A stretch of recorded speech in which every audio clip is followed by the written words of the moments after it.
Баршаңызға қайырлы күн достар. Сіздермен Аружан, менің каналыма хош келдіңіздер.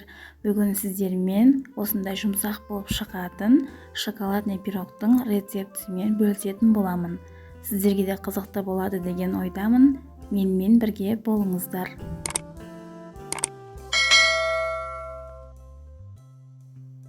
Бөлек ыдысымызға жұмыртқаны және де қантты салып, әппақ болып көпіргенше миксердің көмегімен араластырып аламыз.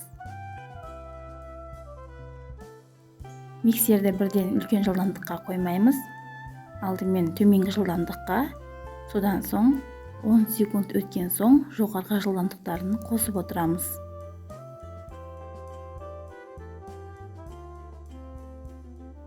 Достар, менің каналымдағы видео рецепттер сіздерге ұнап жатса, видеоның астындағы поделиться батырмасын басып, достарыңызбен бөлісіп отыруды ұмытпаңыздар. Дайын болған қоспаның үстіне сүтімізді және де сары майымызды салып, тағы да бір келкі болғанша араластырып алатын боламыз. Сұйық массаның үстіне құрғақ ингредиенттеріміз ұнды, какао және де қамыр қопсқышты салып, тағы да бір келкі масса болғанша араластырып аламыз.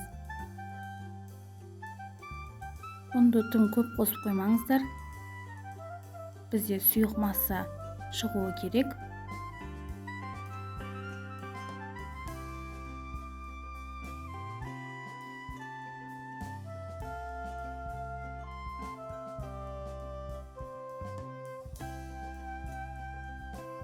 Осындай сұйық күйге енгенше араластырып алатын боламыз.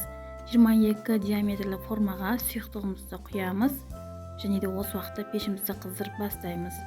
180 градустағы қызып тұрған пешімізге 30 минутқа салып аламыз. Мен пирогтың жұмсақ болып шығу үшін оның үстіне сүт құйдым.